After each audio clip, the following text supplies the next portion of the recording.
Mheshimiwa Spika wa Bunge wa Jamhuri ya Muungano wa Tanzania, Mheshimiwa Mussa Zungu, waheshimiwa viongozi wote wa serikali, mawaziri na makatibu wakuu, Mheshimiwa Elisante Ole Gabriel, mtendaji mkuu wa mahakama, waheshimiwa mabalozi na wawakilishi wa nchi rafiki, wageni waalikwa, wafanyakazi wenzangu wa Mamlaka ya Usimamizi wa Bandari Tanzania, wakurugenzi wa bodi ya TPA, mabibi na mabwana, itifaki imezingatiwa. Kazi na utu.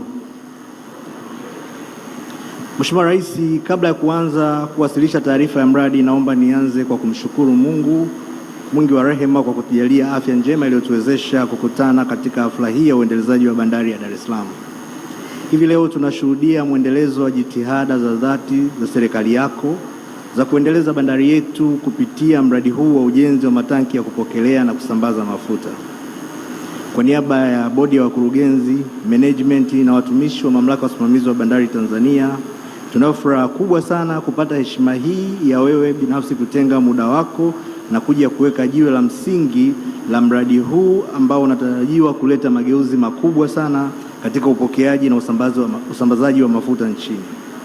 Mheshimiwa Rais, pia tunakushukuru kwa maoni yako wewe binafsi na serikali unayoiongoza ambayo ameendelea kuimarisha uwezo, tija, ufanisi wa bandari zetu zote nchini.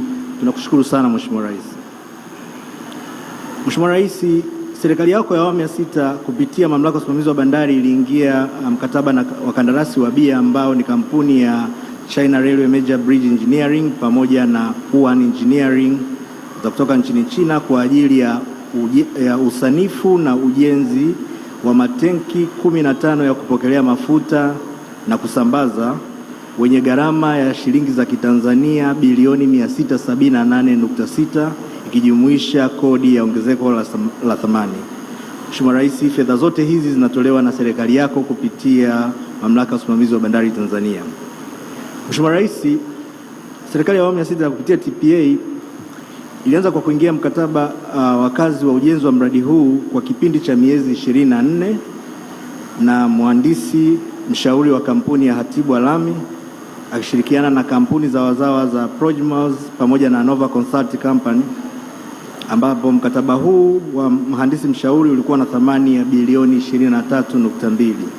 Hivyo inafanya thamani ya mradi kuwa shilingi za Kitanzania bilioni 701.8.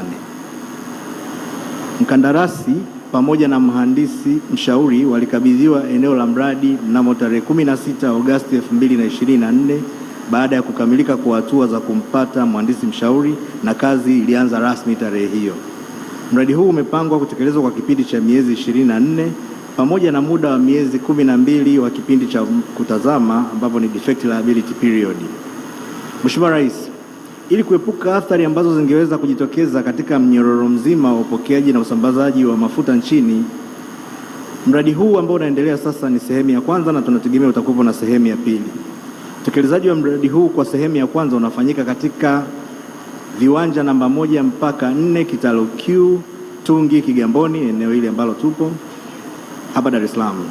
Mradi huu utakapokamilika utakuwa na jumla ya matenki 15 yenye uwezo wa kupokea na kusambaza mafuta yenye jumla za mita za ujazo 374,000, ni sawasawa na lita milioni 378. Miundombinu ya mradi huu itawezesha TPA, yani Mamlaka ya Usimamizi wa Bandari Tanzania, kupokea aina 3 za mafuta ambazo ni mafuta ya diesel ujazo mita za ujazo 162,000, mafuta ya petroli kiasi cha mita za ujazo 135,000 na mafuta ya ndege yani Jet A1 kiasi cha mita za ujazo 81,000. Awamu ya pili ya mradi huu itahusisha ujenzi wa magati ya kuhudumia shehena za mafuta. Kwa sasa mradi huu utaendelea kutumia yale magati ya awali. Magati haya mapya yatakuwa na miundombinu ya usafirishaji wa mafuta kutoka kwenye meli na kuja moja kwa moja kwenye matenki haya. Mheshimiwa Rais, hadi kufikia tarehe 2 Machi 2026 utekelezaji wa mradi huu umefikia 41%. Kwa mujibu wa mkataba, mradi huu unatarajiwa kukamilika tarehe 3 Februari mwaka 2027. Kazi ambazo zimekamilika hadi sasa kwa 100% ni maandalizi ya eneo la ujenzi ikijumuisha kuondoa udongo dhaifu na mchafu wa kiasi cha mita za ujazo 53,000, ujenzi wa uzio fencing wall wenye urefu wa mita 1130, ujenzi wa majengo ya ofisi za mkandarasi na mhandisi mshauri. Ujenzi wa nguzo pia na wenyewe umekamilika, ambapo matenki haya kwa ujumla yanazo nguzo 1087. Tenki moja linazo nguzo 75. Pia ujenzi wa kofia rundo yani pile caps 15 nayo ni sehemu ambayo imekamilika. Mheshimiwa Rais, kufikia Februari mwaka 2006, serikali yako ya awamu ya sita kupitia TPA imeshamlipa mkandarasi kiasi cha shilingi za Kitanzania bilioni 113.6. Pia serikali yako imekwisha kumlipa mhandisi mshauri kiasi cha shilingi bilioni 3.5, hivyo kufanya malipo ya jumla mradi huu hadi sasa kuwa yamefika shilingi bilioni 117.1.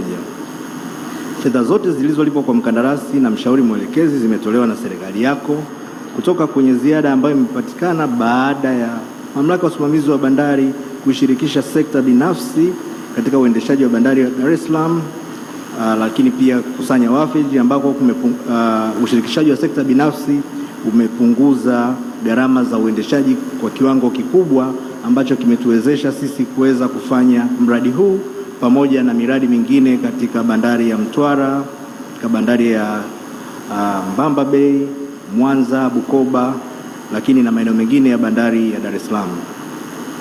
Mheshimiwa Rais, katika kipindi cha utekelezaji wa mradi manufaa yafuatayo yameendelea kupatikana.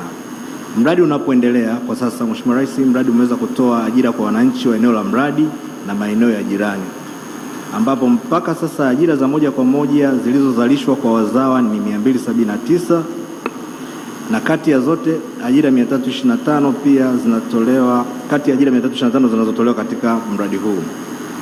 Lakini pia mradi huu umeongeza fursa za kibiashara kwa wajasiriamali wadogo wa eneo linalozunguka mradi kupitia utoaji wa huduma mbalimbali kama chakula, malazi, ulinzi, usafiri kwa wafanyakazi wote wanaoshiriki katika mradi huu. Lakini pia mradi huu umekuza mapato ya halmashauri kutokana na tozo, kodi na ushuru wa huduma mbalimbali zinazotolewa katika ujenzi wa mradi huu. Lakini jingine pia, Mheshimiwa Rais, mradi huu umekuza ujuzi wa vijana kupitia ajira, mafunzo na ushiriki katika kazi za usanifu na ujenzi. Mheshimiwa Rais, shughuli ya upakaji mafuta kwa kutumia miundombinu ya boya la baharini SBM na kitengo cha kupokea mafuta cha Kurasini yani KOJ zilikuwa zinakabiliwa na changamoto zifuatazo. Kwanza, upakuaji wa mafuta ulichukua muda mrefu kutokana na udogo au ufinyu wa vipenyo vya mabomba yanayotumika kupokelea mafuta kutoka melini kwenda kwenye matenki ya kuhifadhia mafuta yale ya binafsi. Lakini pia upakuaji wa mafuta ulichukua muda mrefu kutokana na kusimama mara kwa mara kwa shughuli za upakuaji mafuta kunakosababishwa na kuwepo kwa wateja wengi ambao wana matenki tofauti ya kupokelea na kuhifadhia mafuta. Hivyo TPA imekuwa ikilazimika kusimamisha shughuli za upakuaji mafuta ili kubadilisha njia za kupeleka mafuta kutoka kwa mteja mmoja kwenda kwa mteja mwingine. Tatu, meli zimekuwa zikisubiri muda mrefu kupata nafasi ya kupakua mafuta, suala ambalo limekuwa likiongeza gharama za usafirishaji, yani zile freight charges za mafuta yenyewe za kuleta mafuta nchini, pamoja na gharama za kuchelewesha meli, yani demurrage charges, ambazo kwa wastani kila meli moja hutoza kwa siku wastani wa dola 25,000. Mheshimiwa Rais, baada ya kukamilika kwa mradi huu tunategemea utaleta manufaa yafuatayo. Kwanza, utaongeza ufanisi wa utoaji huduma za bandari kwa kupunguza muda wa meli za mafuta kukaa bandarini kutoka wastani wa siku 22 mpaka siku 7 kwa meli moja. Hii ni pale toka meli inapowasili. Lakini pia utapunguza muda wa meli kuhudumiwa kwenye gati la kushusha mafuta kutoka siku 7 mpaka siku 1, yani masaa 24. Lakini pia utaondoa ile dola 25,000 ambayo ni demurrage charge ambayo ni sawa na shilingi milioni 58 kwa siku kwa meli moja, ambayo hulipwa kama tozo ya kutokana na kuchelewa kushusha mafuta, na hivyo kuondoa mzigo wa gharama huo ambao mara zote hubebwa na mtumiaji wa mwisho anaponunua mafuta. Lakini jingine kubwa ni kuboresha ushindani wa bandari ya Dar es Salaam kibiashara kwa kuvutia meli za kimataifa kutokana na kuongezeka kwa ufanisi wa utoaji huduma. Mheshimiwa Rais, manufaa mengine ni kuongeza uwezo wa sasa wa bandari ya Dar es Salaam kuhudumia shehena ya mafuta kutoka tani za ujazo milioni 6 kwa mwaka mpaka kufikia tani za ujazo milioni 12 kwa mwaka. Mheshimiwa Rais, utekelezaji wa mradi huu ni sehemu ya utekelezaji wa mpango kabambe wa TPA, yani Port Master Plan wa miaka 25 ambao unaanza mwaka 2020 mpaka 2045. Mpango huo unalenga kuongeza uwezo wa miundombinu ya bandari nchini pamoja na kuongeza ufanisi na tija ili kuendana na matarajio ya ukuaji wa shehena. Katika kipindi cha miaka mitano ijayo, yani mwaka 26-27 mpaka mwaka 2030-31, shehena kupitia bandari zetu nchini zinatarajiwa kuongezeka kutoka tani milioni 32.8 zilizohudumiwa mwaka wa fedha ulioishia 2025 mpaka tani milioni 62 itakapofika mwaka 2030-31. Mheshimiwa Rais, kutokana na ongezeko hilo ambalo tunalitarajia, ipo miradi ya kipaumbele na kimkakati iliyopangwa kutekelezwa ili kuongeza uwezo wa bandari zetu nchini, ambapo miradi hiyo inatarajiwa kugharimu kiasi cha shilingi trilioni 12.1. Kiasi cha shilingi trilioni 1.7 kitatoka serikalini kupitia TPA na kiasi cha shilingi trilioni 5 kitapatikana kupitia ushirikishwaji wa sekta binafsi. Miradi hiyo ya kipaumbele ni kama ifuatayo. Kwanza ni ujenzi wa magati manne mapya namba 12 mpaka 15. Mheshimiwa Rais, hivi sasa magati yetu ya kuhudumia kontena na mizigo mchanganyiko yanaishia gati namba 11 katika bandari ya Dar es Salaam. Mradi huu upo katika hatua za mwisho kabisa za maandalizi na tunaishukuru sana serikali yako kwa juhudi kubwa ambazo imekuwa ikizifanya katika kuhakikisha kwamba tunaboresha huduma zetu hivi sasa zinazotuwezesha kupata fedha za kuweza kufanya miradi hii. Lakini mradi wa pili ni ujenzi wa gati 2